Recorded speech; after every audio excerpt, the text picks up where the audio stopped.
Hi, welcome to Bonita's Kitchen and thank you for joining us. Today I'm making a tasty chicken pot pie. Now this recipe today is a recipe that is made with your leftovers. Your leftover chicken, your of course roasted chicken, some of your vegetables, you can add in extra vegetables, and a simple roux to bring it all together. We're always looking for ways to use up the leftover chicken, and now I'm going to show you this recipe today. So if this interests you, stick around and let's get started.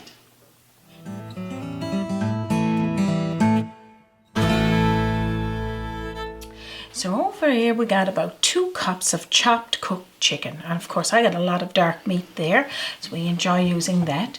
We got about a cup and a half to 2 cups of mixed vegetables. Usually I would use my cooked leftover Jigs dinner vegetables, chop it up in small pieces.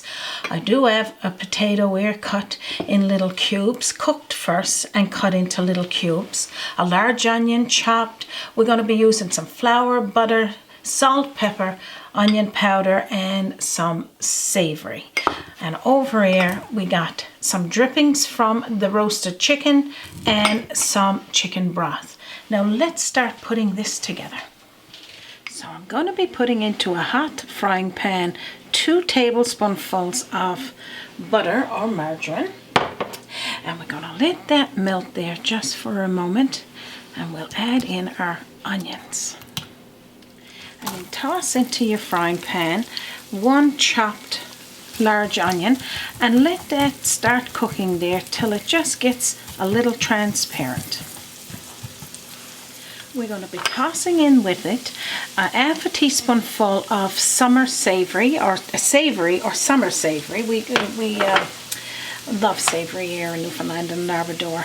We got a half a teaspoonful of black pepper, 1 teaspoonful of sea salt, and 1 teaspoonful of onion powder. So let that all cook together. So if you don't have any leftover vegetables, the broth, the water that comes from your vegetables, your potato and your carrot and such, keep it for this recipe. Or if you got some chicken broth or stock, you could use that. But the vegetable stock will be good with this, and I'll let you know what you could do to give it that nice flavor. Okay, I got a cup here of the chicken drippings. That's when I roasted the chicken. I'm going to use half of it in here, and if you don't have chicken drippings, you could use a poultry seasoning, or we use here as well oxo is something else you could use, a chicken oxo or something with that chicken flavor. But this here was from our roasted chicken, which brings out the bold flavors, eh Raymond? Mm-hmm. And that's all you need to do with that. So now what we're going to do is toss in there 2 tablespoonfuls of flour. I'm using a white flour, but you can use an all-purpose or wheat or gluten-free, whichever one you want to use. And after it starts to become a little pasty like this, all of the flour is cooking in with that, you're going to toss in there about a cup of that chicken broth or the vegetable broth, whichever one you got available. And just mix that together until it starts to thicken. So then when you see it, that was about 1 cup of that broth. When you see it starting to thicken there like this, you're going to toss in your chicken, your cooked chicken of course, and if you don't have a roasted chicken and you want to fry up a chicken breast or some chicken legs and just shred that meat off, you can do that. It's quite a nice, quick and simple way of having the same thing. Toss in all of those mixed vegetables, and I'm just using a frozen mixed vegetable here today, and I'm using 1 cup of cooked chopped potato. Just going to fold this in together. So you just going to mix all this together. So this is the filling for your chicken pot pie, and I left a half of that chicken drippings for making a gravy.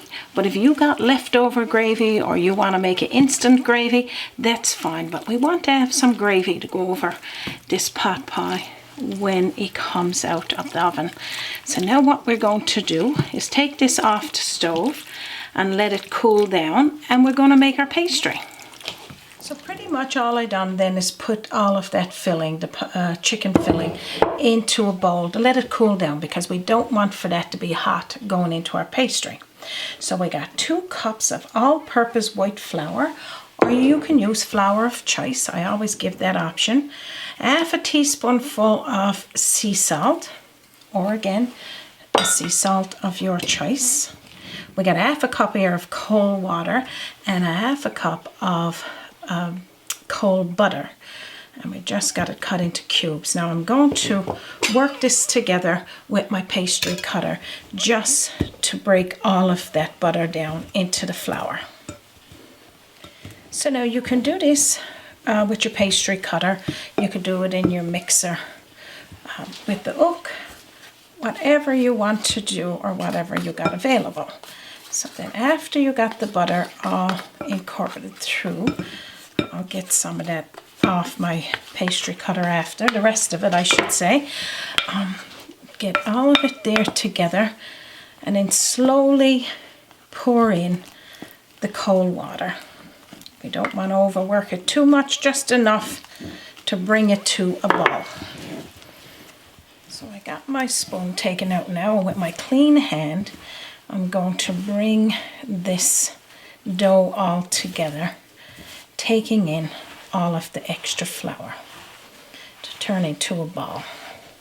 So after you've put that into a ball, put it out onto your countertop and continue working it for a little. You can also put it back in the fridge, or not put it back in the fridge. You can also put it in the fridge to let the butter go hard again. But if you only worked it for a couple of minutes, that should be fine. I'm going to cut it in half because I need one for the bottom and one for the top. Just put that to the side. So now with your rolling pin, you're going to roll this out, using a little bit of flour to dust your board if you need it, which I'm going to grab some there now to put there, and I'm going to put this down onto my butcher board. So I'm just going to put some flour on my butcher board and put this out. So just to roll it, just enough to go into the bottom of the pan that you're going to be using. Now today I'm going to be making my pot pie, the chicken pot pie, with my cast iron pan. But you could use a regular pie pan, you can use your casserole dish, or you can use all single portions. That's entirely up to you. But just roll it out nice and thin. This will be for the bottom one. So, like I said, I'm going to use my cast iron pan. It's already oiled, because after I use it, every time that I clean it, I usually put some oil in it to keep it nice and shiny. So I'm just going to put this pastry down into the bottom of this pan like this, and I'm going to use a fork just to make a few holes. And now I'm going to roll out the top.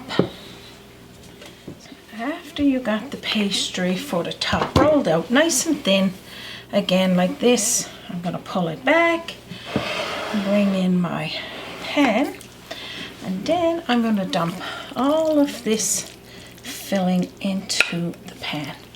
Now how lovely is that, is it? I know. You can almost picture a spoon, like, you know, just... Well, that's all you need right now, eh? It's just a spoon. Oh my gosh, yeah, that's so good. And it smells amazing, eh, Raymond? Mm-hmm. So that's all you need to do there. So then all is left to put the top pastry over. So now what you're going to do with all this extra, you're going to tuck in like this, and then you're going to pinch it around. Give it a nice edge like this. Bring all of that pastry in, because you're going to eat that. That's going to be so nice and just brown and crunchy, and you're just going to want every taste of it. So just go around with your 4 fingers, pinching it, giving it that nice fry. And that's all you need to do there. After all of that's pinched, then you're going to make a hole in the middle. I usually just makes a little V shape, and then I take that piece of dough. My knife don't want to go through it. Take that piece of dough and I just bring back over like that, just to open it, and then put some fork marks in the sides, and then with 1 egg I'm going to crack, and we're going to whisk that together, and then we're going to brush some egg wash over the top. Now I'm going to tell you how long you need to bake it for. So after you've done that, just glaze a little bit of that egg white over, well, egg wash I'm going to say, because I'm using the yolk and the white, but if you only want to use the white, that's fine. We're going to put this in a preheated oven of 375 degrees and put it in there for anywhere from 35 minutes until golden brown. It may take a little bit more depending on the pan you're using and depending on your oven. And then I'm going to show you what mine looks like when it's baked. So now while we're waiting for our chicken pot pie to bake, we're going to make some gravy. So pretty much we're going to put about a tablespoonful to 2 tablespoonfuls of butter in the frying pan, and I'm using the same one that we made our filling with. So let that melt down first. So pretty much now, once that's melted, then put in there again about 2 tablespoonfuls of white flour or flour of choice. So just toss that in there, and this is just until it becomes partly cooked there now and pasty like this.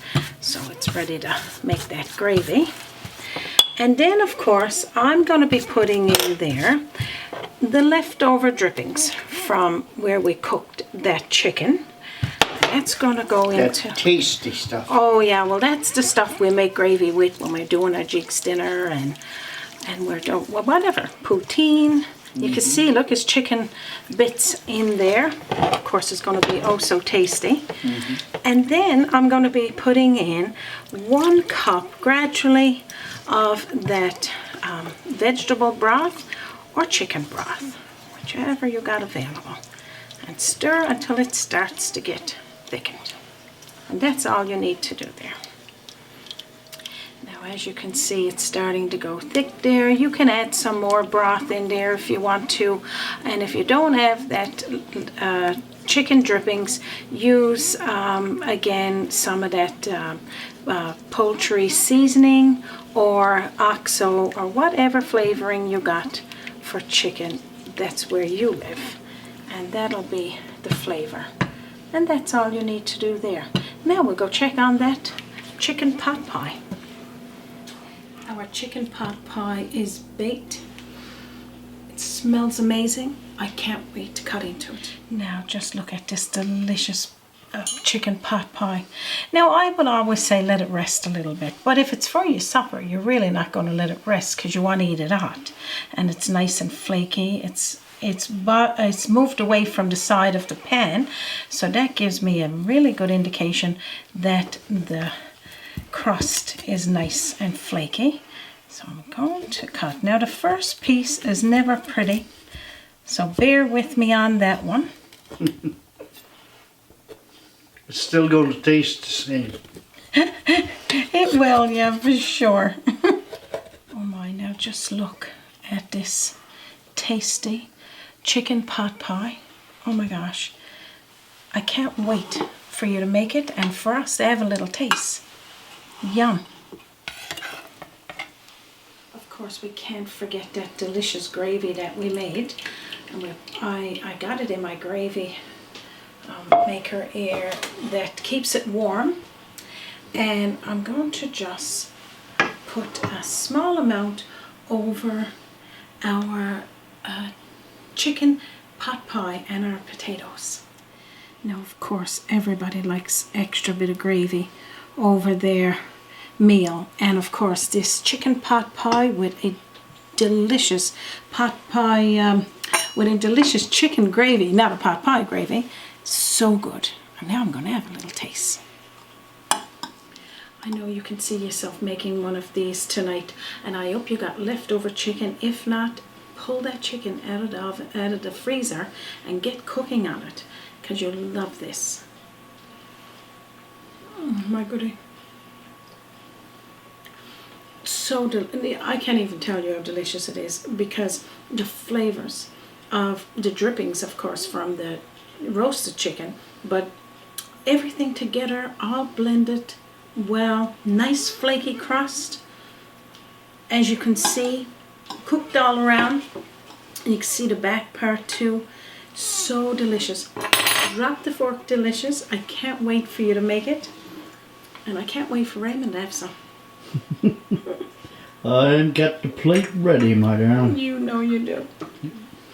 So I hope again that you're excited to make this recipe. This is another one of our leftover recipes, leftover food, and what you can make out of it just to save yourself more money, more time, and give your family another tasty and affordable recipe. It's going to be posted in under this link. It either says see more or more, an arrow pointing down. I know I get a lot of messages saying I can't find it, but if you can't find it, send me a message at bonitakitchen@gmail.com. I love to send it to you. Of course, you know you can visit us on our website, www.bonitaskitchen.com. And if you haven't joined our newsletter group, please do so. Just sign up by leaving your email there, and we'll send you a notification every time we post a new video.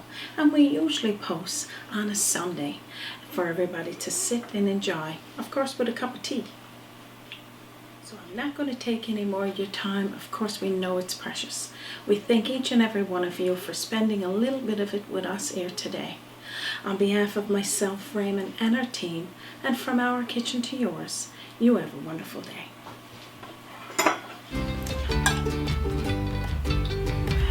Join us by the sea. So good. Journey in culinary, always an open door. Bonita's kitchen to yours. Bonita's kitchen.